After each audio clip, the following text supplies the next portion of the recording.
The sleepy town of Riverstone awoke to the familiar hum of life, with children skipping to school and neighbors exchanging morning greetings. Among the townsfolk was Grace Anderson, a sprightly 85-year-old who had long since retired from her illustrious career as a Navy pilot during the Korean War.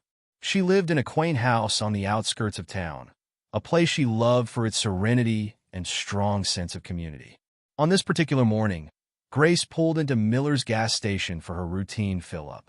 The sun cast a golden glow over the streets as she stepped out of her vintage Ford Falcon, its deep blue paint polished to a shine. She exchanged a warm nod with Jimmy, the young attendant who had grown up listening to her captivating tales of dogfights in the skies. The familiar scene brought her a comforting sense of normalcy. But tranquility has a way of attracting trouble. The calm was shattered by the deafening roar of motorcycle engines. A gang of gleaming steel beasts stormed the station, their riders adorned with leather jackets emblazoned with a fawn-like emblem. The Steel Fangs, an infamous biker gang known for their violent tactics, had rolled into Riverstone. Leading them was Crowley, a towering figure with a scar that ran the length of his jawline and eyes that radiated menace. The gas station fell silent as the gang's arrival sent Jimmy scurrying inside. Grace's piercing blue eyes flickered with recognition and resolve. She'd read about the Steel Fangs in the local paper, stories of their intimidation and lawlessness. But seeing them up close stirred a different kind of resolve within her. Crowley dismounted his motorcycle with an air of practiced arrogance, his boots crunching against the gravel. His gaze locked onto Grace, and a smirk curled his lips. Well, he drawled. "What's an old bird like you doing out here?" Grace's voice was steady calm. "Just filling my tank, son. I suggest you move along." The gang's laughter was coarse and mocking, echoing like a pack of hyenas circling prey. One of the members, a wiry man with a snake tattoo winding up his neck, pointed at the veteran decal on her car. "What did you do in the service, Grandma?" he sneered. "Knit sweaters for the boys?" Grace tightened the cap on her gas tank and turned to face them fully, her stance as straight and unyielding as it had been in her younger years. "I flew jets," she said simply. "Over 300 missions. And let me tell you, this little show of yours doesn't scare me one bit." The laughter stopped. Crowley's smirk faltered for a moment before he stepped closer, his voice dropping to a growl. "Maybe you need a reminder of who runs this town." Grace's expression didn't waver. Behind her calm exterior, her mind worked quickly, analyzing the situation with the precision that had guided her through countless high-stakes missions. The odds were heavily against her. She couldn't rely on the local authorities to arrive in time, if they even dared to confront the Steel Fangs. She made a decision. Reaching in her car, she retrieved a cell phone and dialed a number she hadn't used in years. Her voice, calm and commanding, spoke into the receiver. "Jack, it's Grace. I need you." A pause. Then, a familiar voice crackled through the line, rough but steady. "Where are you?" "Miller's gas station," Grace replied. "And bring the cavalry." Crowley noticed the subtle shift in her demeanor and took a step back, his earlier bravado tinged with unease. "Who's Jack?" he demanded. Grace didn't answer. She leaned against her car, her posture relaxed but her eyes sharp, watching the gang like a hawk surveying the ground. The Steel Fangs fidgeted under her steady gaze, their earlier confidence eroding as the seconds ticked by. A distant rumble grew louder. It wasn't the sound of approaching police sirens, nor was it the roar of more motorcycles. This was deeper, more resonant. Crowley turned toward the road, his expression darkening as a convoy of vehicles came into view. At the head of the procession was a line of motorcycles, their riders clad in leather vests adorned with military patches. Behind them, trucks and SUVs followed, each bristling with passengers who carried themselves with the unmistakable air of experience and authority. The convoy pulled into the gas station, engines cutting out one by one. The leader of the group dismounted his bike and removed his helmet, revealing a weathered face framed by salt and pepper hair. Jack Morrison, better known as Iron Jack, was a decorated Marine Corps veteran who had served alongside Grace in their younger years. Now, he led the Guardians, a motorcycle club made up entirely of former service members. Jack's eyes found Grace, and he grinned. "You always did know how to pick your battles," he said. Grace smiled back. "And you always knew how to finish them." Crowley's gang began to shift uneasily, their numbers suddenly dwarfed by the sheer presence of the Guardians. Jack turned to face the Steel Fangs, his voice carrying the weight of authority. "You've got two choices," he said. "Leave now, peacefully, or stick around and find out what happens when you mess with one of us." Crowley's jaw tightened. He looked around, calculating his options. The Guardians outnumbered his gang 2-1, and it was clear they weren't just weekend riders. These were men and women who'd face far greater threats than a band of bullies on bikes. After a long, tense silence, Crowley raised his hands in mock surrender. "All right, old man," he said, his voice dripping with false bravado. "We'll go. For now." The Steel Fangs mounted their bikes and roared off, leaving a cloud of dust in their wake. As the last of them disappeared over the horizon, the Guardians relaxed slightly, though their watchful eyes lingered on the road. Jack turned to Grace, his expression softening. "You okay?" Grace nodded. "I'm fine. Thanks to you." Jack chuckled. "You didn't need us, Grace. You've always been tougher than anyone gives you credit for." The crowd of onlookers that had gathered began to disperse, murmuring among themselves about the morning's events. Grace watched them go, her heart swelling with a mix of relief and determination. The Steel Fangs might have been driven off for now, but she knew they'd be back. Bullies always returned, but so would the Guardians. As the convoy prepared to leave, Jack looked back at Grace. "If they come back, you call. Anytime, anywhere." Grace nodded, her piercing blue eyes gleaming with resolve. "Oh, I'll call. But next time, Jack, let's make sure they learn a lesson they won't forget." Colonel Jack Morrison, leader of the Veterans Brotherhood Motorcycle Club, was enjoying a quiet morning at the clubhouse when his phone rang. The scent of fresh coffee mingled with the faint hum of conversation as sunlight streamed through the wide windows. Jack reached for the phone, his brow furrowing slightly at the unfamiliar number. But the moment he heard Grace Anderson's voice, memories of the Korean War surged back. Nights spent under enemy fire, missions that seemed impossible, and the indomitable pilot who had saved his life more than once. "Grace?" Jack said, his voice steady but tinged with urgency. "What's wrong?" "I need you, Jack," came her calm yet commanding reply. She quickly recounted the encounter at the gas station, her tone laced with both determination and a hint of concern. "The Steel Fangs are stirring up trouble. Crowley's their leader, dangerous and reckless. He's got the numbers, but they're nothing compared to the people you and I have fought." Jack's response was immediate. "Say no more. We're on our way." He hung up and turned to the room, where his crew of hardened veterans sat around the large wooden table. The Brotherhood was no ordinary motorcycle club.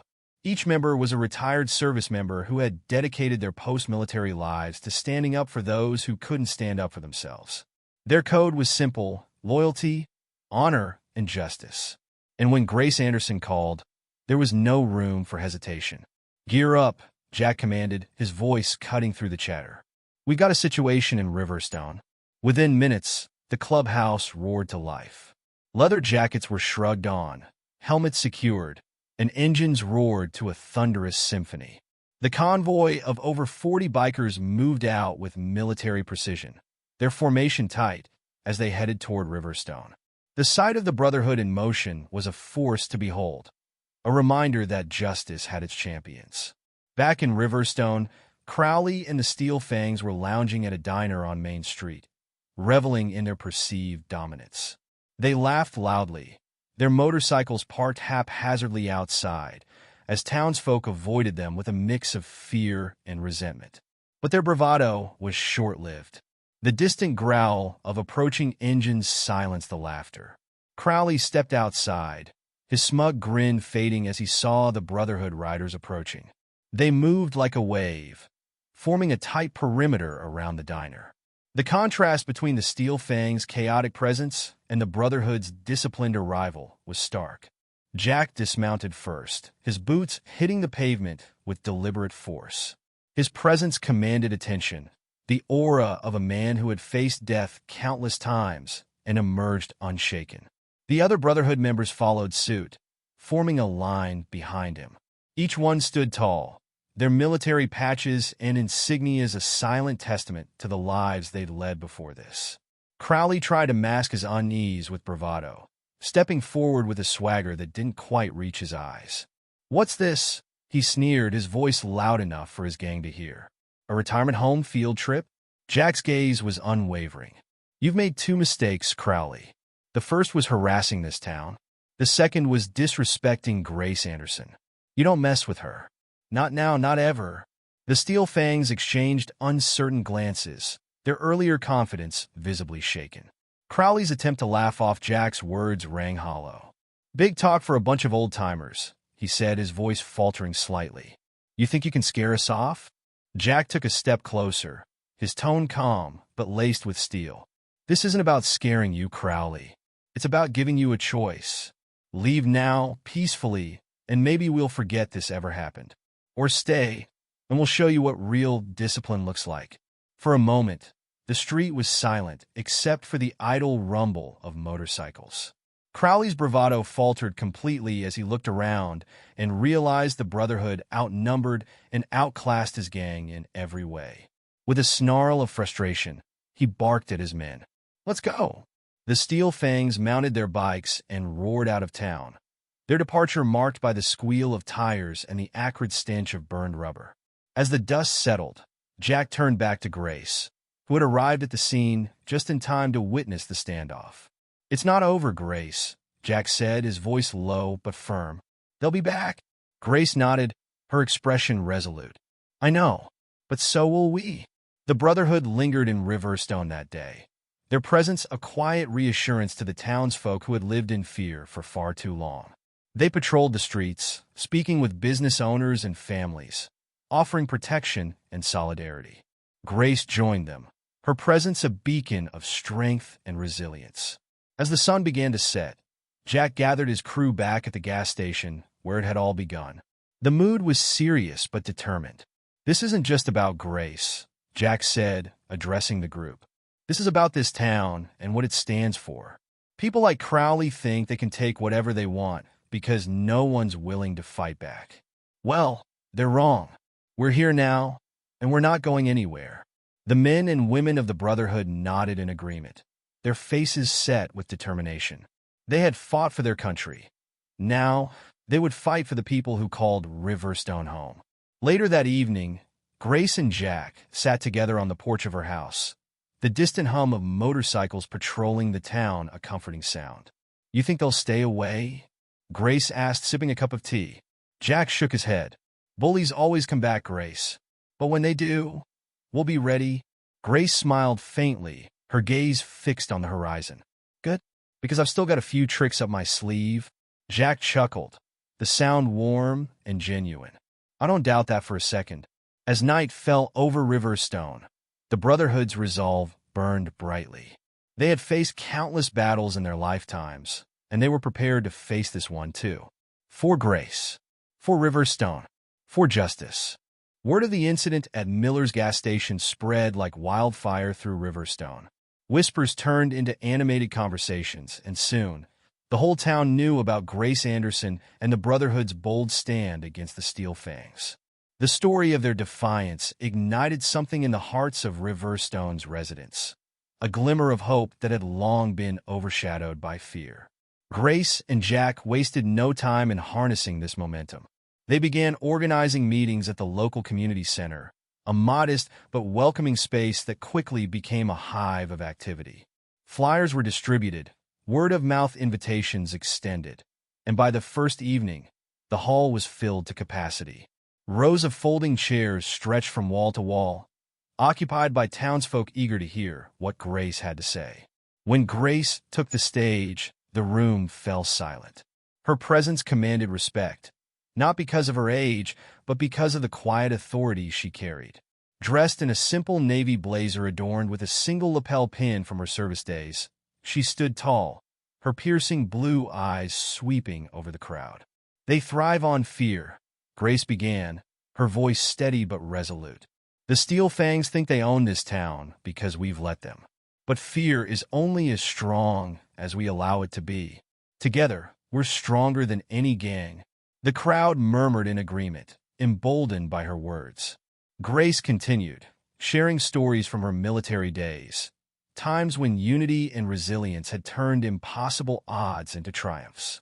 She spoke of camaraderie, of trust, and of the unyielding spirit that had carried her and her comrades through the darkest hours. "I'm not asking you to fight them alone," she said, her tone softening. "But I am asking you to stand. Stand with me, with Jack, with the Brotherhood. Together, we can show them that Riverstone isn't a town to be bullied." The room erupted in applause. Even the most skeptical faces showed flickers of determination. Grace's words had struck a chord, awakening a sense of purpose many thought they'd lost. The Brotherhood took the lead in organizing the town's defenses. They began training local volunteers in basic self-defense techniques and security protocols. Jack and his crew held workshops, teaching residents how to recognize threats, de-escalate confrontations, and protect themselves without resorting to violence. The sessions were practical, hands-on, and designed to build confidence. Jimmy, the young gas station attendant, was among the first to sign up. He'd been rattled by the encounter with the Steel Fangs, but was determined not to let fear control him. Under the Brotherhood's guidance, he learned how to stand his ground, his once nervous demeanor replaced by newfound confidence. Meanwhile, local businesses joined the effort. The Brotherhood worked with shop owners to install surveillance systems, reinforce doors, and improve lighting around their properties. Tom Mason, the hardware store owner, donated supplies at cost, and volunteers from all walks of life pitched in to help with installations. The town was transforming into a fortified community, not just physically, but mentally. Grace and Jack knew that the battle wasn't just about defending Riverstone streets. It was about reclaiming its spirit. They organized neighborhood watch groups, ensuring every corner of the town had eyes and ears. These weren't just patrols. They were opportunities for neighbors to reconnect, to rebuild trust that had been eroded by months of fear. One evening, as Grace addressed a particularly large gathering, she unveiled a new initiative. "We're starting a community fund," she announced, "to support anyone who's been targeted by the Steel Fangs. Whether it's repairs, lost income, or anything else, we'll stand together and help each other."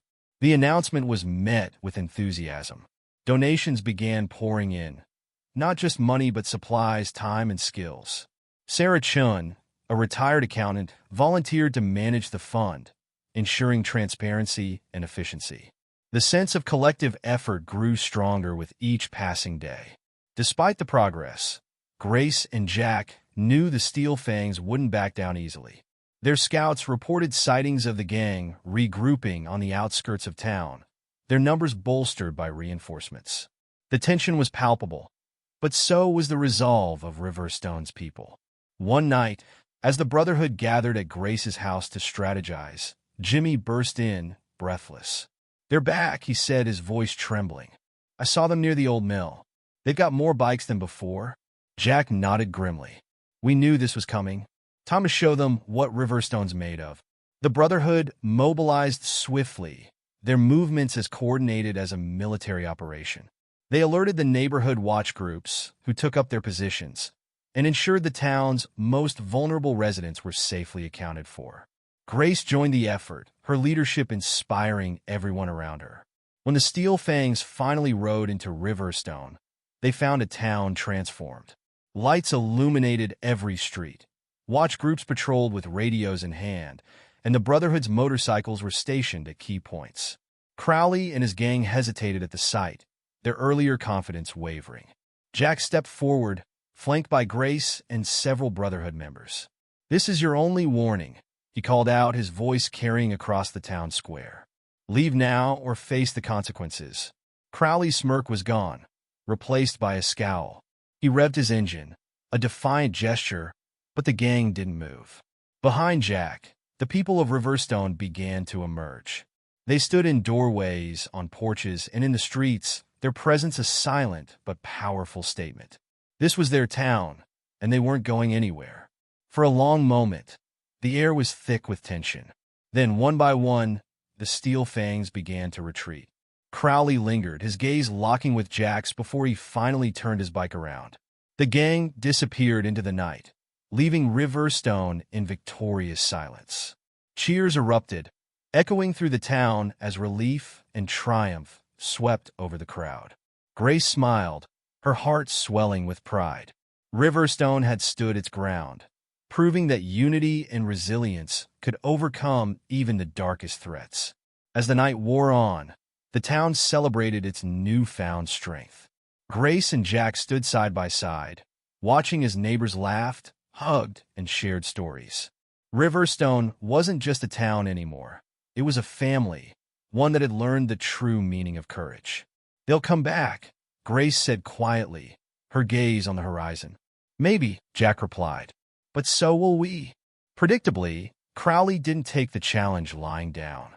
Humiliated by their retreat and furious at the town's defiance, the Steel Fangs began plotting their revenge. For days, their activity around the outskirts of Riverstone intensified. Scouts reported groups of bikers gathering at an abandoned warehouse outside town. The Brotherhood knew something was coming, but couldn't pinpoint when or where the gang would strike. One moonless night, the Steel Fangs made their move. Under the cover of darkness, they launched a coordinated attack. Crowley led a group to vandalize businesses on Main Street, shattering windows and spray-painting threats on the walls. Another group set fire to Mason's hardware, the flames quickly engulfing the wooden structure. The fire cast an eerie orange glow over the town, rousing residents from their beds and sending the fire department scrambling to the scene. Grace Anderson's phone buzzed on her bedside table. She answered immediately, her instincts honed by years of responding to emergencies. "They're hitting the town," Jack's voice came through. "We've got reports of multiple groups causing chaos. Get ready. I'm already moving," Grace replied, throwing on her jacket. She stepped outside to find two Brotherhood riders waiting, their bikes idling silently in the cool night air. By the time Grace arrived at the Brotherhood's temporary command post, the veterans were already in action. The walls were lined with maps, and radios crackled with updates from patrols stationed across the town. Jack stood at the center, issuing orders with the precision of a battlefield commander. "Crowley's playing his hand," Jack said as Grace entered. "They've split into 3 groups. One's targeting businesses, another is spreading out to intimidate residents, and the third is causing chaos near the highway to draw attention away from the real damage." Grace studied the map, her sharp eyes taking in the markers. "He's trying to stretch us thin. Classic diversion tactic. But we're not going to let that work. Let's use their overconfidence against them." Jack nodded. "We've already started tracking their movements. Our scouts have eyes on all 3 groups. The team by the highway is the most vulnerable. They're out in the open. We hit them first, hard and fast." Grace glanced at the updates coming through on the radio. "And the fire at Mason's?" "The fire department is handling it," Jack replied. "We've stationed a team there to keep the area secure, but we need to focus on neutralizing the immediate threat." The plan came together quickly. The Brotherhood divided into teams, each assigned to intercept a different group of Steel Fangs. The goal was clear: stop the gang's rampage while minimizing damage and ensuring the safety of the townsfolk. The first team struck near the highway, where Crowley's diversionary group had set up a blockade with burning debris. The veterans approached silently, their motorcycles cutting through the night like phantoms. Using their training, they flanked the gang, catching them completely off guard. Within minutes, the Steel Fangs blockade was dismantled, and the gang members were subdued. Meanwhile, another Brotherhood team intercepted the group targeting residents. These Steel Fangs had been moving through neighborhoods, revving their engines and shouting threats to terrify families. But their intimidation tactics crumbled when they found themselves surrounded by veterans who moved with the precision of a military unit. The gang scattered, their confidence shattered by the townspeople's organized resistance. The final confrontation took place on Main Street, where Crowley's group had caused the most destruction. Jack led the charge himself, his presence an imposing reminder of the Brotherhood's resolve. The Steel Fangs, emboldened by Crowley's fiery rhetoric, put up a fierce fight, but they were no match for the veterans' discipline and strategy. Grace arrived in time to witness the climax. Crowley, cornered near the burning remains of Mason's hardware, revved his engine in defiance. You think you've won? He snarled, his voice carrying over the crackle of flames. This town will never be yours. It'll burn before I let that happen. Jack stepped forward, his voice calm but unyielding. It's over, Crowley. Your gang is broken, and you've lost. Get off that bike and walk away before you make it worse for yourself. For a moment, it seemed like Crowley might comply. But then his hand moved toward the knife at his belt. Grace reacted instantly, stepping between Crowley and Jack, her presence stopping the gang leader in his tracks. Don't, Grace said, her voice cutting through the tension like a blade. This isn't about who's stronger. It's about who's smarter. And you've already lost that battle. Crowley's hand froze, the weight of Grace's words sinking in. He looked around, seeing his gang members either captured or fleeing. The firelight reflected the defeat in his eyes as he slowly dismounted his bike and raised his hands. The Brotherhood secured the remaining gang members and ensured they were handed over to the authorities. The townsfolk, many of whom had been watching from windows and doorways, began to emerge, their fear giving way to gratitude and relief. Cheers and applause broke out as the last of the Steel Fangs were driven out of Riverstone. Later, as the fire at Mason's Hardware was finally extinguished, the Brotherhood gathered at the community center to regroup. Jack addressed the crowd of residents who had come to offer their thanks and support. This isn't just about defending ourselves anymore, Jack said, his voice carrying the weight of the night's events. It's about ending their reign for good. They've had their way for too long, but tonight we showed them what happens when a community stands together. Grace stepped forward, her face illuminated by the warm glow of the center's lights. Riverstone isn't just a town. It's a family, and families protect each other. Tonight, we took the first step toward reclaiming what's ours. But there's still work to be done. The crowd erupted in applause, their spirits lifted by the victory. Plans were already forming to rebuild the damaged businesses, with volunteers pledging time and resources. The Brotherhood, as always, stood ready to lead the charge. As the night wore on, Grace and Jack stood outside the community center, watching the townsfolk disperse. They'll come back, you know, Grace said, her tone reflective. Let them, Jack replied, a determined glint in his eye. We'll be ready. And next time, they won't just lose. They'll learn they never should have come here in the first place. Grace nodded, a small smile playing on her lips. One step at a time, Jack. One step at a time. As dawn broke over Riverstone, it brought with it a renewed sense of hope and strength. The Steel Fangs had struck back, but the town had proven it could withstand their worst. Together, they would face whatever came next, and they would face it united. The Brotherhood's intelligence network, bolstered by vigilant townsfolk and careful surveillance, confirmed the worst. The Steel Fangs were planning a major operation to solidify their grip on Riverstone. Crowley had called in reinforcements from neighboring towns, and their numbers were growing. It was a clear attempt to crush the town's resistance once and for all. Grace Anderson, Jack Morrison, and the Brotherhood met in the community center to devise a counterstrategy. The air was thick with tension, but the determination in the room was palpable. Maps and diagrams of Riverstone were spread across the table, marked with the Steel Fangs' suspected routes and hideouts. Grace's piercing blue eyes scanned the plans as she tapped a finger on an abandoned factory on the outskirts of town. This is where we make our stand, she said. They've been using this factory as a base of operations. It's isolated enough for them to think they're safe, but that also makes it the perfect place to trap them. Jack nodded. We can funnel them in, cut off their escape routes. But we'll need the townsfolk to help set it up. This has to be airtight. The Brotherhood began coordinating with the community, assigning roles and responsibilities. Volunteers worked tirelessly, setting up barricades and positioning spotlights to light up the area at a moment's notice. Grace and Jack ensured every angle was covered, using their military experience to anticipate the gang's movements. By the time the sun set, Riverstone was ready. Under the cover of darkness, the Brotherhood and local volunteers moved into position around the factory. The silence was broken only by the occasional rustle of leaves or the soft murmur of a radio. Grace stood near the command post, watching as her plan took shape. She felt the familiar rush of adrenaline, the the same she'd felt on countless missions during her service. "Everyone in position?" she asked, her voice steady. Jack nodded, his expression grim. "They'll be here soon." The scouts confirmed they're moving out from their camp. As the minutes ticked by, the distant rumble of motorcycle engines grew louder. The Steel Fangs arrived in a chaotic procession, their headlights piercing through the darkness. Crowley led the pack, his face twisted in a sneer of confidence. The gang dismounted and began unloading weapons and supplies, unaware that dozens of eyes were watching their every move. The trap was set. With a sharp signal from Grace, the floodlights blazed to life, illuminating the factory yard. The Steel Fangs froze, shielding their eyes from the sudden glare.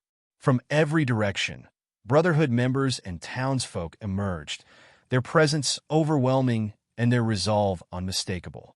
Many held cameras, documenting the scene as irrefutable evidence of the gang's activities. Others carried tools for defense, makeshift shields, batons, and the courage that comes from protecting one's home. Jack stepped forward, his voice booming. "Crowley, this ends now. You're surrounded. There's no escape." Crowley's confidence wavered, but he quickly masked it with bluster. "You think this scares us? We've faced worse." He turned to his gang, urging them to ready their weapons. The Brotherhood's response was swift. Jack raised a hand, and a coordinated line of veterans stepped forward, their stances disciplined and their expressions unyielding. The sight was enough to make even the most hardened gang member hesitate. Grace stepped forward next, her voice cutting through the tension like a blade. "You've had your fun, Crowley, but it ends now. Look around you. Your gang is outnumbered, outmatched, and we have enough evidence to put you away for the rest of your lives. Surrender, and you'll walk away alive. Resist, and you'll face the full weight of the law in this town." Crowley's sneer faltered as he took in the scene. His reinforcements were visibly shaken, their bravado crumbling under the overwhelming presence of the Brotherhood and the townsfolk. The gang leader's eyes darted to his bike, weighing his options. "Don't do it," Grace said, her voice softer now, but no less commanding. "You can still choose to end this without more bloodshed." A tense silence hung in the air. Then slowly, Crowley raised his hands. "Fine," he spat, his voice laced with bitterness. "We surrender." The gang followed their leader's example, dropping their weapons and stepping back from their bikes. The Brotherhood moved quickly, securing the gang members and ensuring no one could slip away. As dawn began to break, the scene at the factory shifted from one of conflict to one of resolution. By the time the sun fully rose, Riverstone was free of the Steel Fangs menace. The gang members were handed over to the authorities, their crimes well documented thanks to the evidence collected during the standoff. Crowley's reign of terror had come to an end, his defiance extinguished by the unity and resilience of the town he had sought to control. At the community center, townsfolk gathered to celebrate their victory.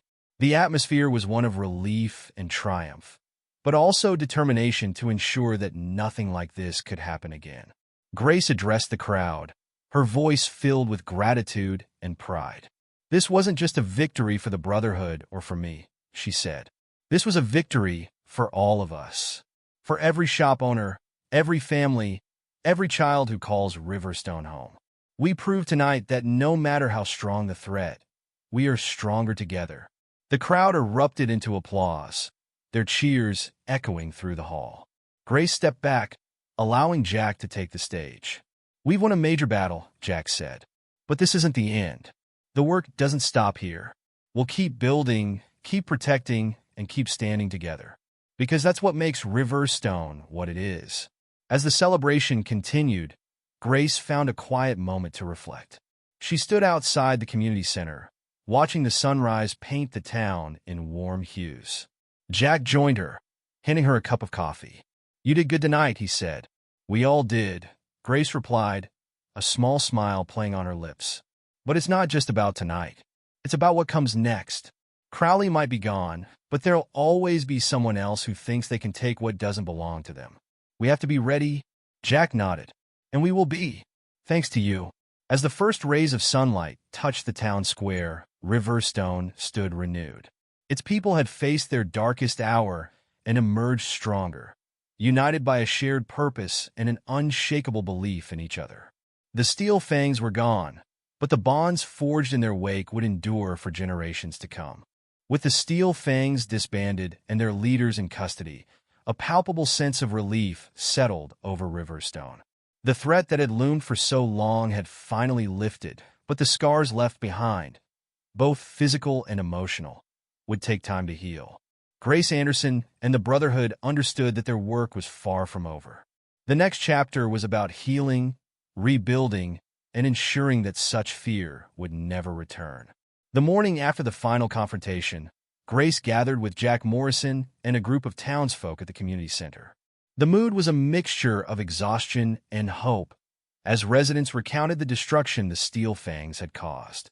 Broken windows, vandalized storefronts, and the charred remains of Mason's hardware were stark reminders of the ordeal. "We need to rebuild," Grace said, addressing the crowd. "Not just our buildings, but our trust, our community, and our belief in each other. This isn't just about repairing what was broken. It's about showing the world that Riverstone is stronger than any threat." Her words sparked action. The Brotherhood organized teams to assess the damage and coordinate repairs. Skilled tradespeople volunteered their time, and supplies were donated by neighboring towns that had heard about Riverstone's stand. Mason's hardware, though heavily damaged, became a rallying point, with Tom Mason himself leading the effort to rebuild. One of the first initiatives was a community restoration fund. Grace spearheaded the campaign, using her reputation and connections to secure donations.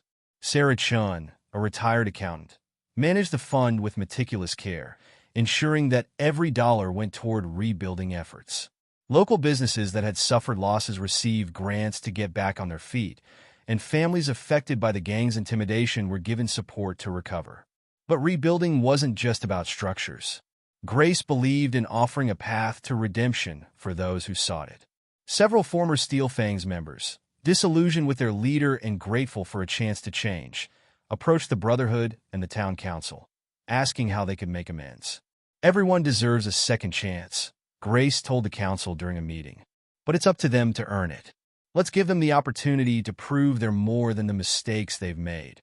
The council approved a community service program, where former gang members could work alongside residents to repair the damage they had caused.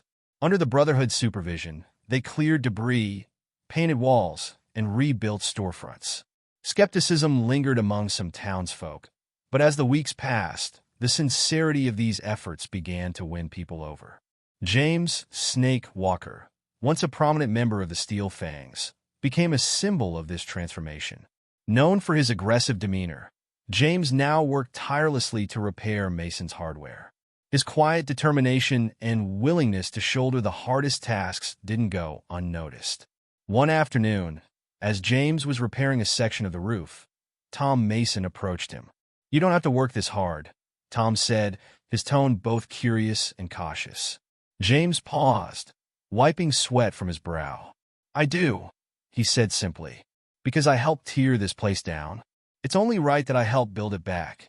Tom nodded, a flicker of understanding crossing his face. "Well, if you ever need a job when this is done, you know where to find me." The restoration efforts became a source of pride for Riverstone. Streets that had once been symbols of fear now reflected resilience. Bright murals adorned the sides of buildings, painted by local artists and inspired by the town's journey.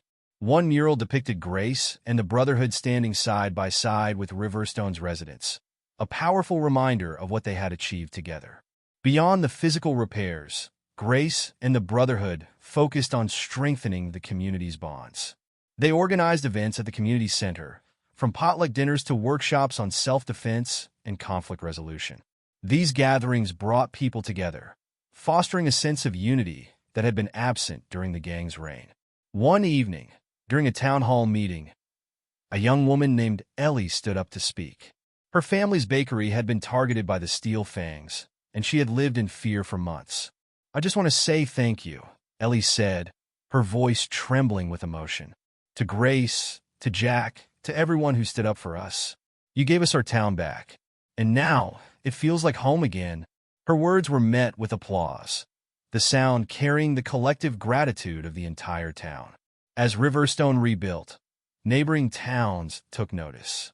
News of their resilience spread, and other communities began reaching out for advice on dealing with similar challenges. Grace and Jack were invited to speak at events, sharing their experiences and strategies. "It's not about being fearless," Grace told an audience at one gathering. "It's about standing together, even when you're scared. Fear loses its power when it's met with unity." Back in Riverstone, the Brotherhood continued to patrol the streets, not as enforcers, but as guardians. Their presence reassured the townsfolk, a reminder that they were not alone. The community service program expanded, offering former gang members opportunities for job training and education. For some like James Walker, it was a lifeline. One afternoon, Grace found James outside the community center, helping unload supplies. "How are you holding up?" she asked. James looked at her, his expression earnest. "Better than I've been in years. I've been a lot of things I'm not proud of, but this feels right. Like I'm finally doing something good." Grace placed a hand on his shoulder. "You are, and don't let anyone tell you otherwise." By the time autumn rolled around, Riverstone was nearly unrecognizable from the battered town it had been just months earlier. The hardware store reopened with a community celebration. The bakery was thriving, and the streets were alive with laughter and activity.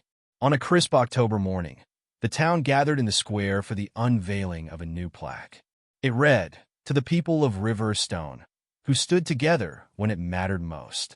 Strength through unity, hope through resilience."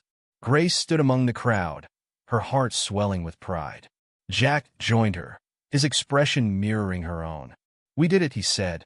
"No," Grace replied, smiling. "They did it. We just showed them how."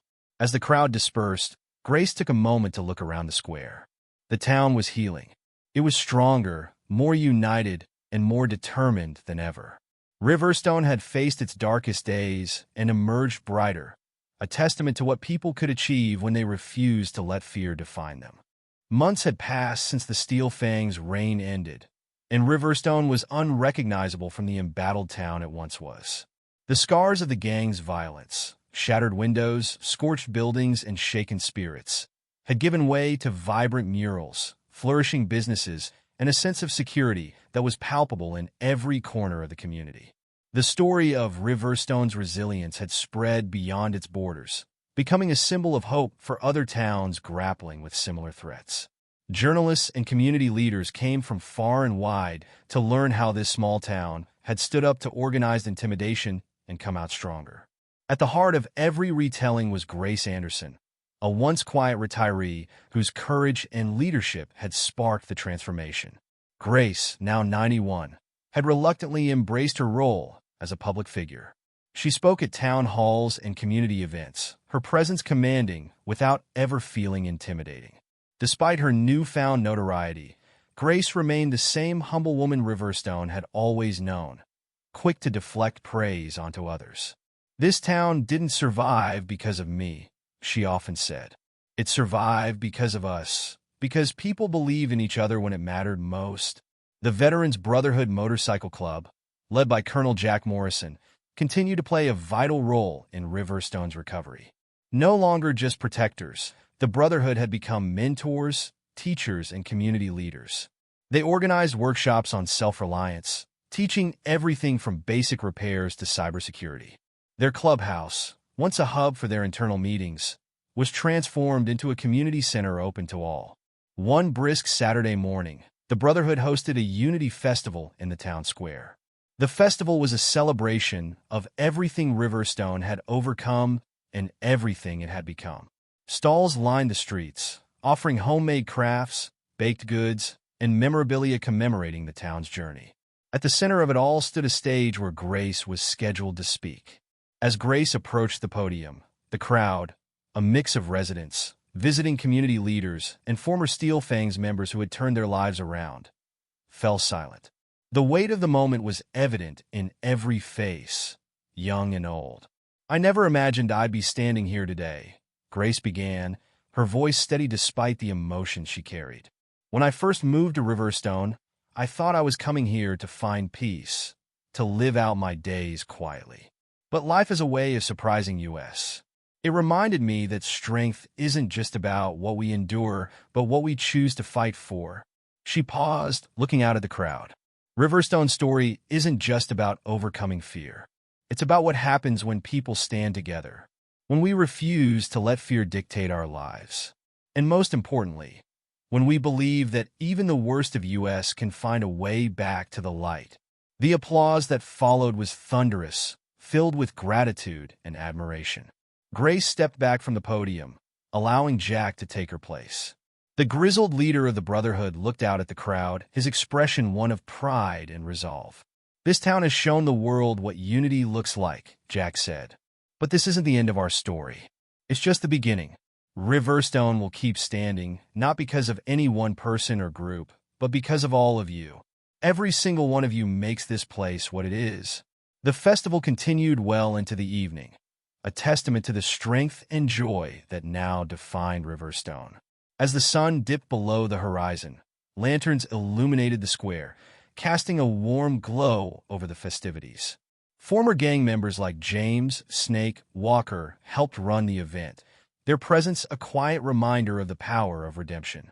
In a quiet moment, Grace sat on a bench near the edge of the square, watching children play and families laugh. Jack joined her, handing her a cup of coffee. "Not bad for a town that was on the brink a few months ago," he said, his tone light but filled with meaning. Grace chuckled. "Not bad at all. But the work isn't done. It never is." Jack nodded. "That's why we're here. To keep showing up, day after day." The next day, Grace and Jack visited the newly renovated Mason's Hardware, where Tom Mason had hired several former Steel Fangs to work alongside him. The store was bustling, a symbol of the town's revival. Tom greeted them with a smile, his gratitude evident. "Couldn't have done this without you two," Tom said, gesturing to the busy shop floor. "You didn't just save the store. You saved the people in it." James Walker, now a trusted employee, approached with a box of supplies. "Morning, Ms. Anderson, Colonel," he said, his tone respectful. "Morning, James," Grace replied warmly. "How's the new job treating you?" James's smile was genuine. "Best thing that ever happened to me. Thanks to you." Grace shook her head. "You did the hard part, James. You made the choice to change. Never forget that." Across Riverstone, similar stories unfolded. Former gang members found new purpose through the community service program, while residents continued to band together to ensure their town remained a place of safety and support. Schools implemented leadership programs inspired by Grace's story, teaching the next generation about courage and responsibility. As winter approached, the town prepared for its annual holiday parade, another tradition made more meaningful by their shared journey. Grace was named the parade's Grand Marshal, an honor she accepted with her characteristic humility. Riding through the streets in a decorated car, she waved to the cheering crowd, her heart full. By the time the parade ended, snowflakes had begun to fall, dusting the town in a soft, white blanket. Grace stood on her porch that evening, looking out over Riverstone. The lights twinkled in windows, and the laughter of children echoed faintly through the crisp night air. Jack's motorcycle rumbled to a stop in front of her house, and he stepped off, joining her on the porch. "Thinking about the future?" he asked. Grace smiled.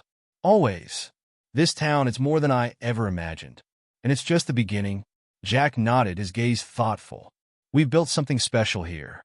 Something worth protecting." As the two stood in companionable silence, the snow continued to fall, covering Riverstone in a peaceful stillness. It was a town reborn, its legacy of strength firmly rooted in the hearts of its people. And at its center stood Grace Anderson, a symbol of what one person's courage could inspire, a legacy that would endure for generations. In the final chapter of her remarkable life, Grace Anderson dedicated herself to a new mission, preparing the next generation to carry forward the values that had saved Riverstone. Despite her age, Grace's energy seemed boundless. She spent her days mentoring young leaders, sharing her wisdom, and instilling in them the principles of courage, unity, and selflessness that had defined her life. The community center, now a vibrant hub of activity, became Grace's second home. She could often be found in the meeting room, surrounded by teenagers and young adults eager to learn from her. Whether she was teaching conflict resolution, leadership skills, or simply sharing stories from her past, Grace had a way of making everyone feel heard and inspired. One of her most devoted mints was Ellie, the young baker whose family business had been targeted by the Steel Fangs. Under Grace's guidance, Ellie blossomed into a confident leader. She spearheaded several community projects, including a program that provided mentorship and job training for at-risk youth. "You taught us how to fight for our community," Ellie told Grace one afternoon as they worked on a proposal for the town council. "Now it's our turn to protect what you built." Grace's health began to decline as she approached her 92nd birthday, but her spirit remained indomitable. Even when she was confined to her home, she continued to mentor through letters, phone calls, and video messages. Her living room became a small command center, with papers, photos, and plans for community initiatives spread across every surface. One autumn morning, Jack Morrison visited her with a bouquet of sunflowers, her favorite. "You've done more than enough, Grace," he said gently. "It's time to rest." Grace smiled, her eyes twinkling with mischief. "Rest is for the dead, Jack, and I'm not quite there yet." But Grace knew her time was near. She called a final meeting at the community center, drawing together her mints, the Brotherhood, and Riverstone's residents. The hall was packed, the air heavy with anticipation and emotion. Grace sat in a chair on the stage, her voice softer than usual, but no less powerful. "When I came to Riverstone," she began, "I was just looking for a quiet place to live out my days. But this town gave me a purpose I never expected. You reminded me that true strength isn't about power or control. It's about standing together, even when it's hard. Especially when it's hard." She paused, her gaze sweeping over the crowd. "My time here is coming to an end, but this community is just getting started. The work we've done together, it's only the beginning. Keep building, keep believing, and never forget that unity is our greatest strength." When Grace passed away peacefully in her sleep a few weeks later, the news rippled through Riverstone like a solemn wave. The town went into mourning, but their grief was tempered by gratitude for everything Grace had given them. Her life had been a testament to the power of courage and community, and they were determined to honor her legacy. The day of her memorial service, the entire town gathered at the community center. People spilled out onto the streets, many holding sunflowers in tribute to Grace. Jack Morrison and Ellie stood at the podium, sharing stories that painted a vivid picture of Grace's impact. "Grace didn't just save this town," Jack said, his voice thick with emotion. "She saved all of us. She taught us how to fight for what's right and how to believe in each other. Riverstone will never forget her." Ellie stepped forward next, holding a plaque covered in a velvet cloth. Grace's favorite saying was, "True strength is not measured by power, but by the courage to stand together." It's only fitting that those words be remembered here, where her strength changed all our lives. As she unveiled the plaque, the crowd erupted into applause. Mounted on the wall of the community center, now renamed the Grace Anderson Hall, the plaque bore Grace's quote alongside an image of her standing proudly with the Brotherhood and the townsfolk of Riverstone. The memorial service was both somber and celebratory, filled with music, laughter, and heartfelt speeches. Former Steel Fangs members who had turned their lives around attended, paying their respects to the woman who had believed in their capacity for change. One of them, James "Snake" Walker, spoke about how Grace's unwavering belief in second chances had given him the courage to rebuild his life. "She didn't just see what we were," James said. "She saw what we could be, and she made us believe it too." In the months that followed, Riverstone continued to thrive. The community center buzzed with activity, hosting events, workshops, and programs that carried forward Grace's mission. The mentorship program she had started expanded, reaching neighboring towns and inspiring similar initiatives across the region. Ellie became a key figure in this movement, often referring to herself as a student of grace. Under her leadership, Riverstone became a model of resilience and community-driven progress. Grace's influence extended far beyond her lifetime, her lessons ingrained in the hearts of those she had touched. One evening, as the sun set over Riverstone, Jack Morrison stood outside Grace Anderson Hall, watching children play in the square. The plaque glinted in the fading light, a permanent reminder of the woman who had changed everything. "You were right, Grace," he murmured, a bittersweet smile on his face. "This town's just getting started." Inside the hall, a group of teenagers was gathered for a leadership workshop. At the front of the room, Ellie stood with a notebook in hand, preparing to share a lesson Grace had taught her years ago. Her voice carried through the room, steady and confident. "True strength isn't about power," she began. "It's about the courage to stand together. And when we do, there's nothing we can't overcome." As her words filled the room, it was clear that Grace's legacy wasn't just a memory. It was alive and thriving in the hearts of Riverstone's people, a testament to the enduring power of unity and hope.